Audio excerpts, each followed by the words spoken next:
Salut, j'espère que tu vas bien mon gars. Nouvel entraînement comme d'hab. Ouais, je suis rasé. J'ai l'impression d'avoir 12 ans. J'ai pas pu te filmer mes derniers entraînements parce que j'étais à Brest et j'avais des journées de fou furieux. Si tu n'as pas suivi, la semaine dernière à Brest, il y avait un événement qui s'appelle Urban Zone, donc c'était sur toute la semaine. Il y avait des initiations au sport de rue. Donc plein d'activités étaient proposées, type du skate, type du street basketball, du parcours, du free run, tout ça. Et c'était la première fois que le street workout était présenté à Urban Zone. Donc toute la semaine, avec l'association Gravity, c'est l'association qui a permis au street workout de paraître à Urban Zone, on a donné des initiations pour tout âge.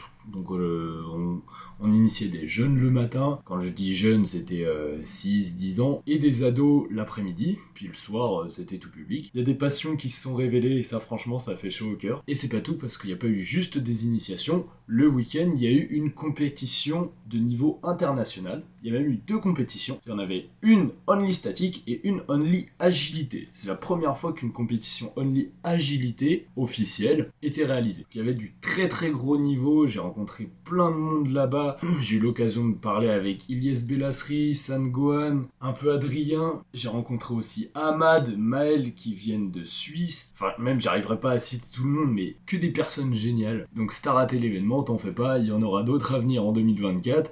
Et surtout en 2025, on refera la Urban Zone, c'est certain. Toujours est-il que comme c'était des événements de street, j'ai fait plein de démos. Donc on va dire que je faisais du handstand au moins 1 heure tous les jours. Des fois je suis monté à 2-3. Et là c'est juste pour le handstand, je te parle pas de ce que j'ai fait à côté pour les planches, le front, etc. Donc hier j'ai pris un jour de récup total. Comme la semaine dernière, j'ai enchaîné plein d'entraînements push. Je vais continuer sur ma lancée parce que je me suis découvert une passion pour les prises super larges et donc je vais essayer de faire des maltaises, même très moches, même straddle, etc. aujourd'hui. Donc les combinaisons que je faisais là-bas, c'était straddle maltaise en supination parce que je me sens fort en supination. Donc j'essayais une fois, je faisais un try et ensuite je passais en super wide back lever, limite un back lever SAT. SAT c'est straight arm touch, ceux qui savent pas. Pareil, je tiens le plus longtemps possible et une fois que j'en peux plus, je lâche la barre. Donc ça constitue l'essentiel de mon travail nerveux, c'est ce que je compte faire aujourd'hui. Pour ce qui est de la suite de l'entraînement, j'ai déjà réfléchi un petit peu. Si t'as vu ma vidéo sur les régimes de contraction, je t'en parle et je te dis qu'il faut toujours travailler tous les régimes à chaque séance. Donc le début de mon travail nerveux est extrêmement isométrique, je fais beaucoup de statique. Donc ça veut dire que dans le reste de ma séance, il faut que je mette de l'excentrique et du concentré. En excentrique, je comptais mettre des wide back lever négatives. En gros, je prends la barre super large et je descends comme ça, en contrôlant à mort et surtout en essayant de plonger, de chercher la merde au sol. Et pourquoi pas enchaîner avec un petit peu de renforcement aux haltères, parce que j'ai eu l'occasion de parler avec Remo là-bas. Remo qui m'a aidé à juger la compète en ligne sur Discord d'ailleurs. J'étais en train de faire du montage tout à l'heure pour la compète justement. Normalement ça sort bientôt. Donc ouais, on en a parlé avec Remo, il m'a dit vraiment les haltères comme ça, tu fais des élévations frontales, c'est cheat code. Alors je suis pas ultra fan des élévations frontales, du coup moi je vais plutôt faire des anétis. Donc les anétis, en gros je m'allonge sur le dos sur mon banc de muscu et je lève les haltères comme ça.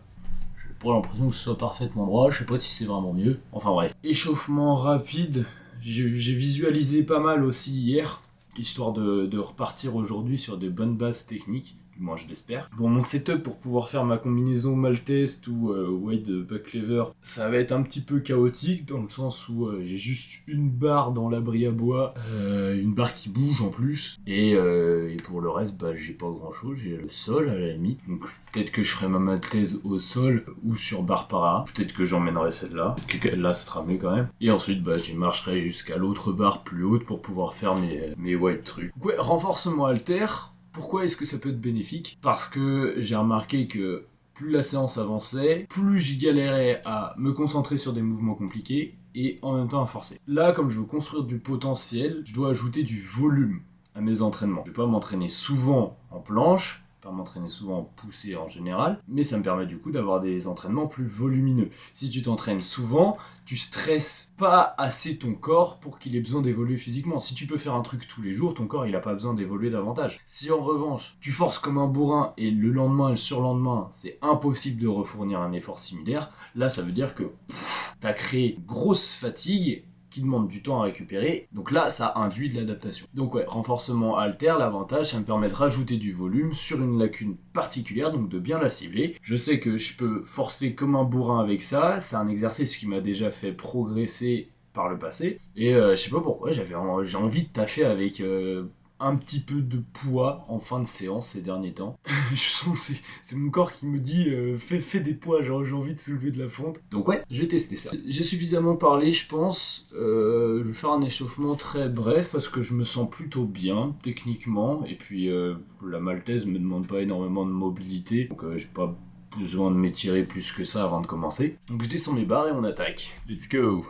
Autre point très intéressant, à Brest, Colin a donné un workshop et je l'ai aidé. Donc, j'étais à côté de lui pour le corriger sur certains termes techniques, faire des démonstrations et même amuser un petit peu le public. Et dans ce workshop, on a parlé de l'échauffement. Pas que de ça, on a parlé de plein d'autres trucs, mais ça m'y faisait penser justement parce que je dois m'échauffer. Et on a débattu avec quelques streeteux sur le fait est-ce que l'échauffement est utile ou non. Alors, en mon sens, comme je l'explique dans Bible of Static, l'échauffement, il est utile surtout pour sentir là où on a des potentiels gènes et donc on évite de forcer sur ces gènes-là pour pas engendrer de douleurs et des blessures après dans la séance. Si tu t'échauffes pas, t'arrives pas à sentir ton corps, donc tu peux potentiellement forcer sur des trucs dangereux. Autre aspect bénéfique de l'échauffement, c'est que ça va permettre de te remettre dans le mood techniquement si t'as pas eu l'occasion de visualiser plus tôt dans la journée ou si t'as pas pensé au mouvement avant. Et dernier point, ça peut te conférer un gain de mobilité à court terme. Par exemple, si tu fais quelques étirements actifs, moi ça m'arrive d'en faire beaucoup,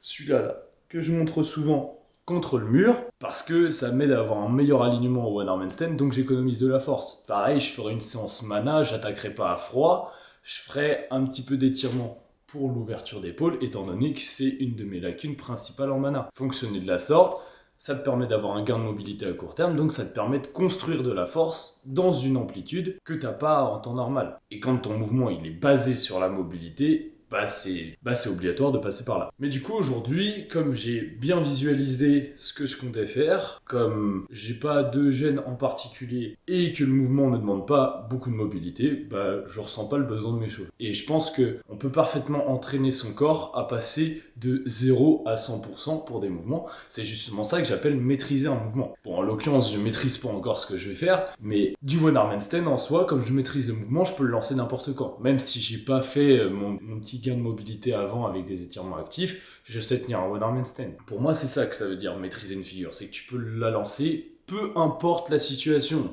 En fin de combinaison, tu peux la lancer à froid, tu peux la lancer sans avoir visualisé, sans avoir bu de café, sans avoir de musique. En gros, le contexte t'impacte pas. Si le contexte t'impacte encore, pour moi, c'est que t'as pas maîtrisé la figure, donc t'essaies encore de la débloquer. Et donc ça change pas mal la manière de la bosser, parce que si tu veux débloquer un mouvement, tu vas plutôt le bosser dès le départ. Ouais, tu vas faire gaffe, tu vas bien t'échauffer, tu vas te rappeler la technique, etc. Alors que justement, si c'est maîtrisé, tu vas essayer d'enlever ce contexte favorable, tu vas essayer d'enlever les petits trucs qui peuvent t'aider potentiellement à l'exécuter en fait. Quand tu veux apprendre un mouvement, tu te simplifies la vie, et quand tu veux le maîtriser, tu te complexifies la vie. Bon allez, je commence l'entraînement peut-être. Ainsi, dernier point positif de l'échauffement, avoir chaud et faire monter le cardio. Parce que là, je suis resté pas mal de temps assis, du coup je me les pèle, c'est un truc de ouf.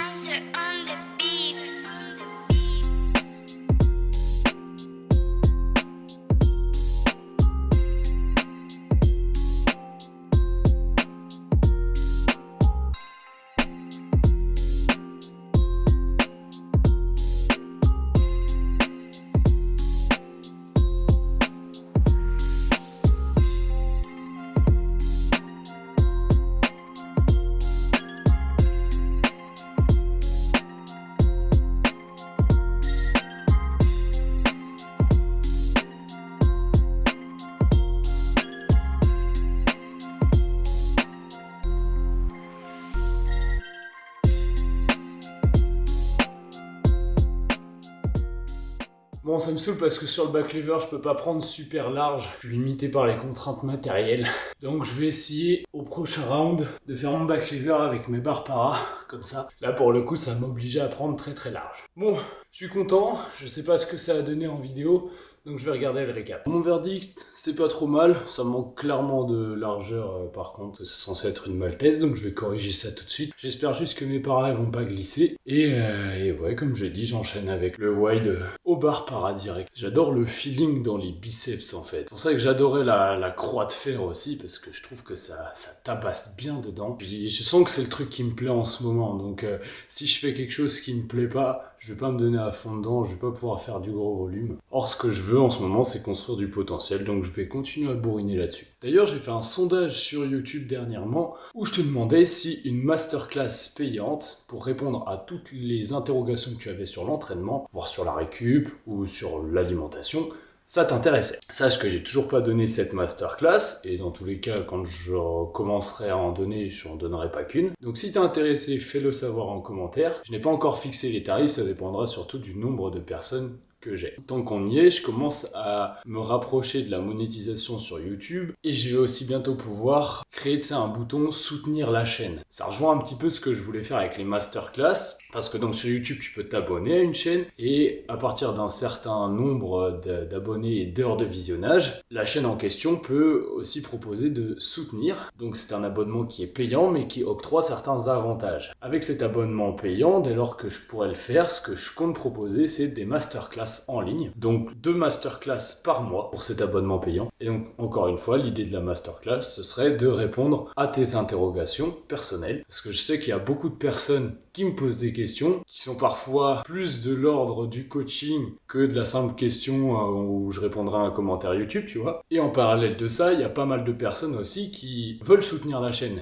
qui veulent me donner du soutien financier pour que je continue à produire des vidéos comme ça. Parce que je te l'ai déjà dit, mon but c'est de vivre du street. Donc actuellement, ce que je gagne, je le réinvestis pour augmenter la qualité de mes vidéos. Donc ça me fait chaud au cœur de recevoir des messages comme ça, ouais mec, t'aurais pas un lien PayPal ou quelque chose pour que je t'aide, je te soutienne, parce que j'aime beaucoup ce que tu proposes. Donc, merci à tous ceux qui se reconnaîtront et qui m'ont envoyé ce genre de messages, ça fait vraiment plaisir. Et donc en réponse pour tout le monde, je souhaite au-delà des donations, proposer quelque chose en plus aux personnes qui veulent m'aider. Et c'est pour ça que des masterclass, ça me semble être parfaitement adapté. Il y a aussi des formations qui arrivent courant 2024. Il y a aussi le livre qui arrive dans pas longtemps. Donc il y aura plein de moyens différents de me soutenir. Et merci à tous ceux qui le feront. Fin de l'instant émotion. On repart.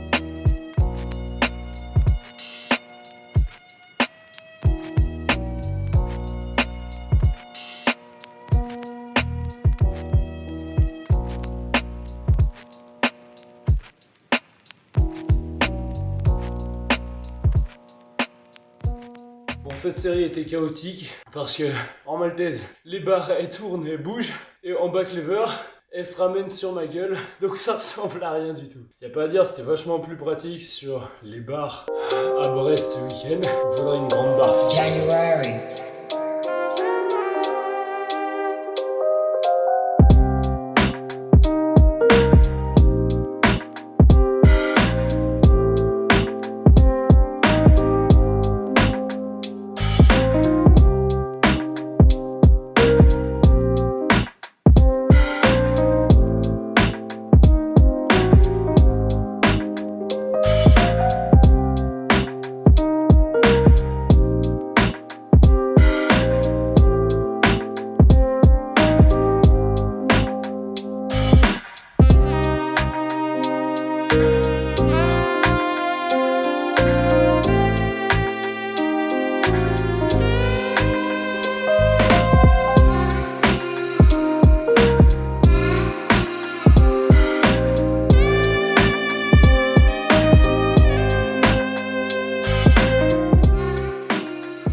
de changer de setup et de faire plutôt des leans, parce que des leans avec la bonne intention, ça brûle tout autant. D'ailleurs, ça n'y paraît pas forcément étant donné que les back levers sont souvent débloqués largement avant les planches, mais un back lever, étant donné la course du muscle, donc là, en l'occurrence la course du biceps et de l'épaule, comme c'est en course externe, donc en gros étirement, c'est beaucoup plus traumatisant pour ces zones du corps là que le serait une planche ou des handstand push-up qui ont une course plutôt interne. Mais c'est aussi pour ça que le back lever maltaise est fort là-dedans. En soi, tu peux être fort partout. C'est ce qui va te construire le plus de force brute, du moins dans le deltoïde et dans les biceps. C'est aussi ce qui va le plus renforcer tes articulations et tes tendons, parce que c'est ce qui les flingue le plus. Donc avec ce genre d'exercice, il faut faire attention à être vraiment progressif lorsqu'on s'y met. Moi, je te l'ai pas filmé, mais la semaine dernière, j'ai eu le temps de me réhabituer au back lever, de me réhabituer à la prise maltaise. J'y suis allé progressivement, parce que là, je le sens, même au bout de 3 séries, les coudes deviennent plus sensibles. Donc avec tous les mouvements qui sont en course externe, il faut faire vraiment gaffe, surtout en poussée. Par exemple, tu voudrais faire un mana. Mana, c'est course interne pour ce qui est de l'épaule, parce que tu contractes à mort ton deltoïde postérieur et ton triceps. Par contre, pour ton poignet, lui, il est en extension complète de chez complet. Et souvent, les personnes qui font du MENA et qui se blessent, elles se blessent au niveau du poignet. Parce qu'on met énormément de tension dessus, on le compresse, on le comprime pour pouvoir se pencher davantage à l'arrière. C'est pour ça que le mana au sol, en supination, demande moins de force que le mana sur barre parallèle, en prise neutre. À chaque fois qu'il y a une compression quelque part, qu'il y a de la course externe, il faut être extrêmement vigilant avec la progressivité. Bon, moi je suis à 3 séries, ça va, ça pique pas mal. Peut-être une 4e. Et ensuite, je me concentrerai davantage sur le back lever et j'irai faire des anétis aux haltères. J'ai aussi prévu de faire un petit peu de handstand push-up parce que comme je bosse énormément ma force bras tendu, il faut quand même que je conserve ma force bras pliés. Donc, un petit peu de handstand push-up et un petit peu de tirage en tout genre, aussi pour conserver mes aptitudes en tirage. Si possible, un petit peu de one arm handstand, mais ça je le fais pas toujours dans ma séance. Souvent je sépare, j'aime bien faire genre 20 minutes par-ci par-là. Encore une fois, ça je t'en ai parlé dans d'autres entraînements, mais c'est parce que comme j'ai un métier où je bosse beaucoup assis, et ça me fait du bien d'entrecouper les longues sessions de montage par un petit peu de one arm handstand, un petit peu de pistol squat, je sais pas quoi. D'ailleurs, à bien bosser la maltaise et le back lever, je sens que le FSTO est vraiment pas loin. C'est un mouvement que j'ai jamais voulu travailler, un peu comme le impossible dips, mais je sais que en m'y mettant un tout petit peu, ça viendra facilement. Allez, c'est reparti.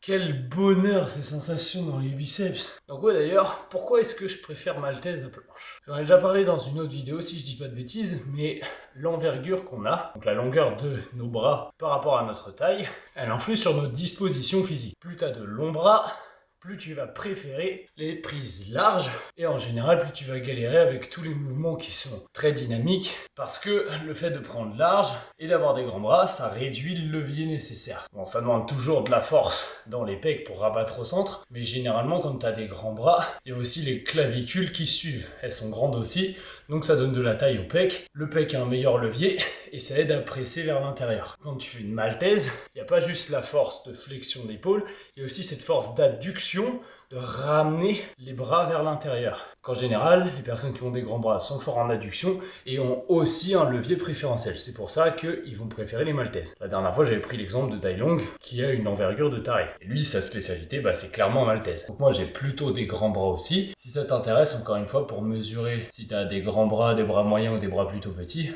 on dit que tu as des grands bras quand ton envergure, elle dépasse de plus de 2-3 cm ta taille. Tu as des bras moyens quand ton envergure, elle fait à peu près la même taille que toi, voire légèrement supérieure, genre 1 ou 2 cm. Et on dit que tu as des petits bras lorsque ton envergure est inférieure à ta taille. D'ailleurs, généralement, quand on a des petits bras, on a aussi des petites jambes. Enfin, ça va avec.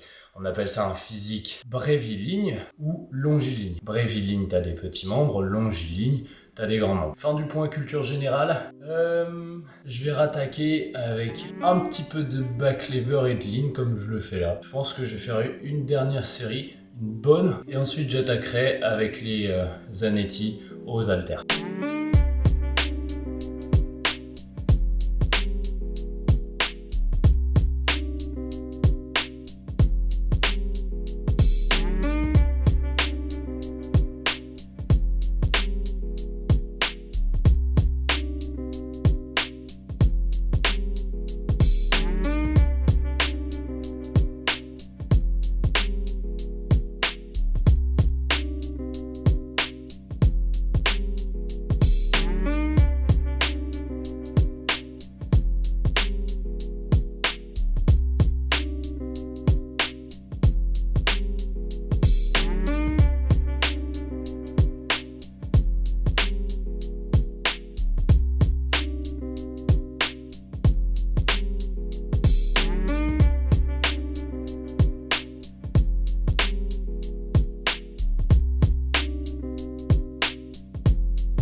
Ouais, là faut que je stoppe ici. Les négatifs, putain, comment ça arrache. Un point très marrant, quand tu prends super large en maltaise, bon là j'arrive pas à prendre très large parce que le sol glisse un petit peu et que je manque encore de force de compression pour pouvoir faire une maltaise sans utiliser la pression horizontale. Je saurais pas trop comment décrire ça. En gros, il y en a qui peuvent faire une maltaise sur un support mouvant, comme par exemple les anneaux, parce qu'ils poussent juste comme ça, et il y en a qui poussent en cédant un petit peu de la friction au sol, ce qui fait que la hauteur en planche est plus facile à avoir. Bon, moi je suis encore dans le cas de figure 2, où j'arrive pas pleinement à pousser, où je m'aide un petit peu de l'extérieur pour prendre de la hauteur. Mais ça après, comme je te le répète, quand tu vas apprendre un mouvement, il faut te simplifier la vie. Pour apprendre la maltaise, c'est prendre un petit peu moins large, c'est faire des straddles, c'est accepter d'avoir une forme un peu dégueulasse. Donc justement, les mouvements où je galère et que je veux apprendre, je mets ça au début de mes combinaisons, au début de ma séance, et les mouvements que je maîtrise davantage, je mets ça plus en fin de combinaison,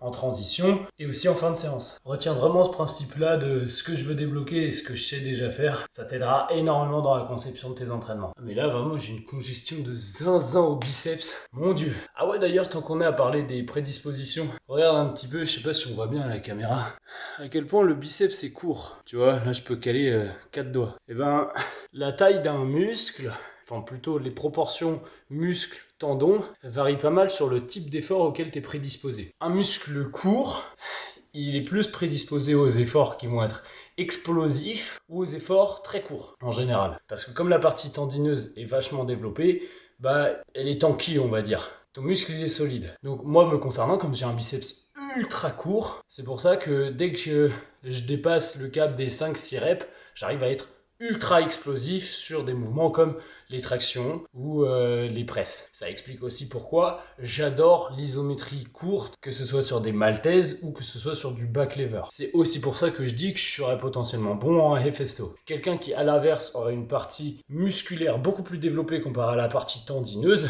il serait fort pour les efforts plus prolongés. Il pourrait avoir davantage d'endurance que moi sur les holds en planche par exemple. Enfin, il y aura encore pas mal d'autres trucs à dire sur les insertions, sur la taille du muscle, etc. Là moi j'essaye de te simplifier un tout et de pas partir dans des délires de ouf dans ce genre de format, surtout que j'ai déjà bien monologué. Donc ouais, je vais attaquer avec le renfort bras tendu. Donc je fais toujours bras tendu à fond tout le début de ma séance, parce que c'est là-dedans que je veux m'améliorer un max. Bras pliés, j'en fais plus à la fin, comme c'est quelque chose que je maîtrise déjà. Comme tu l'as vu, j'ai fait beaucoup d'isométrie et d'excentrique, donc là je compense et je vais faire davantage de concentrique dans mon renforcement aux haltères et aussi dans mon renforcement, enfin plutôt mon maintien du coup, bras pliés. D'ailleurs ça j'en parlais avec mon pote Corentin il y a pas longtemps. Pour moi, quand tu fais des bonnes séances, t'as pas besoin d'attendre un mois pour voir si tu t'y prends de la bonne manière ou pas. Normalement, si tu t'entraînes correctement, d'une séance à l'autre, tu vois une augmentation de tes capacités. Quand t'es plutôt à accumuler du volume, entre une séance et l'autre, il y aura 2 jours. Et normalement, en 72 heures, tu dois voir la différence. Du moins au début de la séance, genre tu montes sur la barre, t'es là, oh putain, je me sens plus léger qu'avant. Et quand t'es dans une phase plutôt d'intensification, ben comme tu t'entraînes à haute fréquence, ouais là de jour en jour, tu dois voir les facilités. Et aussi au long de l'entraînement. Enfin c'est parti, on se retrouve dans la chambre. Bon, même si je me suis réhabitué à la force bras tendu, là, étant donné que cet exercice-là, je l'ai pas fait depuis un bail, et surtout que je le fais en fin de séance, ben, je vais y aller mollo. La dernière fois que je l'avais fait, je prenais très lourd, j'étais à 20-22 kg par bras. Là, aujourd'hui, j'ai commencé peut-être plus à 12 c'est bien. Et surtout que je dois faire beaucoup de répétitions. On a dit, j'ai beaucoup fait d'isométrique et d'excentrique, donc à la fin de séance, j'accentue davantage le concentrique.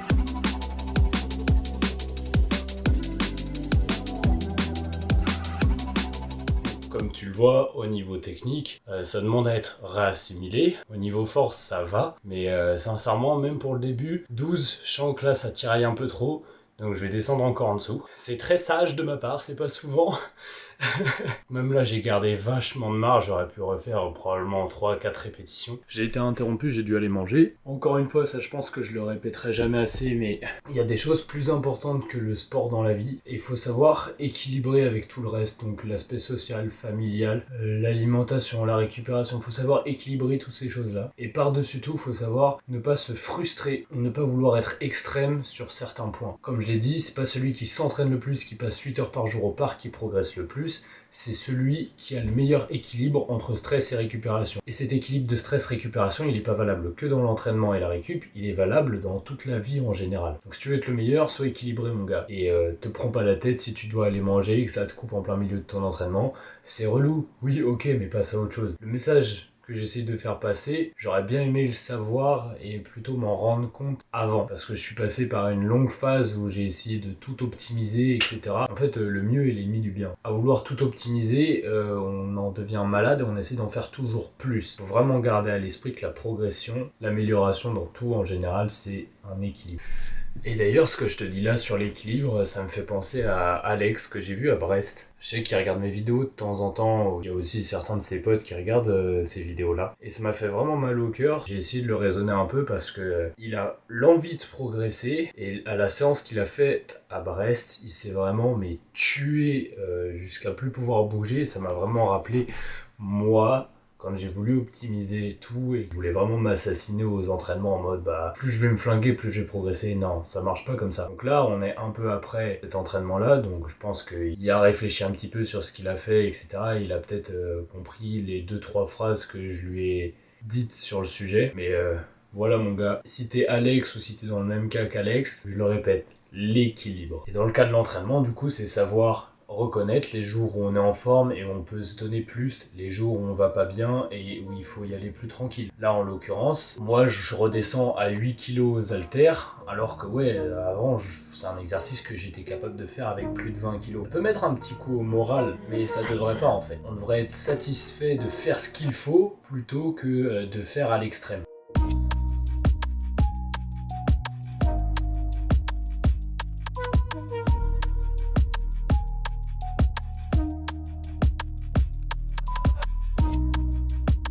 Et donc dans l'équilibre, t'as confiance, t'as de l'énergie, tu te butes plus, tu te concentres à fond sur ton début de séance, donc ton travail nerveux, t'as moins de jus, t'as pas trop confiance, eh bien tu fais davantage de travail musculaire et de travail technique, tu fais des trucs que tu sais faire, et tu en profites pour peaufiner la technique des mouvements que tu sais déjà faire. Donc là en l'occurrence, ce que je fais, c'est un travail musculaire mais qui me permet de bosser sur ma technique, parce que je peux faire beaucoup de répétitions, comme c'est pas trop dur, je peux me concentrer sur là, faut que j'améliore la protraction, ok, au niveau de l'intention, je suis comment, est-ce que mes épaules sont basses? C'est des questions que je peux me poser, des réajustements que je peux faire parce que l'intensité de l'exercice est suffisamment basse. Si j'avais mis 20 kg aux haltères, j'aurais probablement pu les soulever. Le bémol, j'aurais pas pu me concentrer sur tout ça. Or, vu mon début de séance, je me suis déjà suffisamment buté pour aujourd'hui.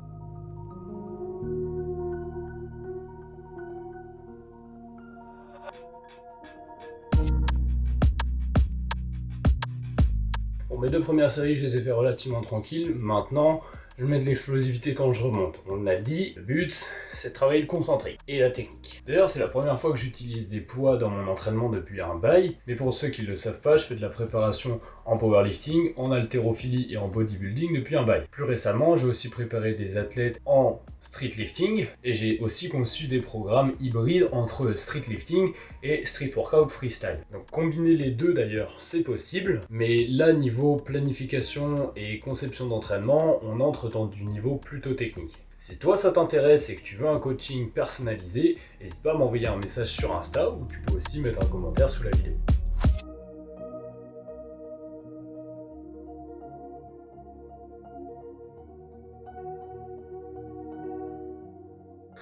Bon, là ça suffit pour aujourd'hui au niveau des poids. Tout le reste de ma séance, je vais le faire sans forcer le moins du monde. Pourquoi ? Parce que je me suis déjà bien rincé en début de séance. Le but, à la fin de ton entraînement, c'est pas de forcer. Les séries qui t'apportent vraiment des bénéfices, c'est les toutes premières, des bénéfices physiques. Les dernières, elles te servent à améliorer ta technique. Donc plus tu avances dans ta séance, moins tu dois forcer. C'est pour ça que là, je vais faire quelques handstand push-ups sans forcer, un petit peu de one arm handstand, voire un petit peu de front pull-up, mais tout vraiment tranquille. Et d'ailleurs, comme tout ce qui suit, c'est du travail purement technique, je peux prendre des super grands temps de pause, je peux étaler ça dans tout le reste de la journée. Et c'est peut-être ce que je vais faire parce que là j'ai un appel à passer avec Hugo Simon qui s'est blessé à Brest malheureusement, donc je vais l'aider pour sa rééducation. Puis j'ai encore du montage à finir, peut-être une sieste à faire aussi parce que là j'ai le bide plein, j'ai bouffé comme un porc. Alors que normalement, si tu veux pouvoir poursuivre ton entraînement après avoir mangé, faut manger light. Bon là j'avais la dalle. Et aussi je me suis fait confiance, je me suis dit même si je mange comme un porc en soi, je pense que vu ce que j'ai à faire, les performances ça va aller. Retiens ça gros, fais-toi confiance, c'est très important. Si tu te remets en permanence en question, t'avanceras pas. Mais si tu te remets jamais, t'avanceras pas non plus. Encore une fois, c'est l'équilibre. Bon, du coup, j'ai déjà pas mal parlé pour cette séance. Puis je t'ai dit ce que j'allais faire après. Donc un petit peu de handstand push-up, de front lever pull-up en advanced tuck ou à l'élastique, je sais pas encore. Enfin, je vais faire quelque chose de très light, je vais pas forcer. Je bossais un peu mon one arm handstand sur mes lacunes. Donc, je suis très à l'aise en one arm à gauche et en flag à droite. Donc je vais essayer de rééquilibrer tout ça. Et puis voilà. Je te souhaite une bonne journée, j'espère que tu as appris un max de trucs. Si c'est le cas, tu likes la vidéo, tu mets ton meilleur commentaire. Je te rappelle pour mes coachings, tu m'envoies un message sur Insta. À la prochaine, entraîne-toi bien, récupère bien. C'était Moulax.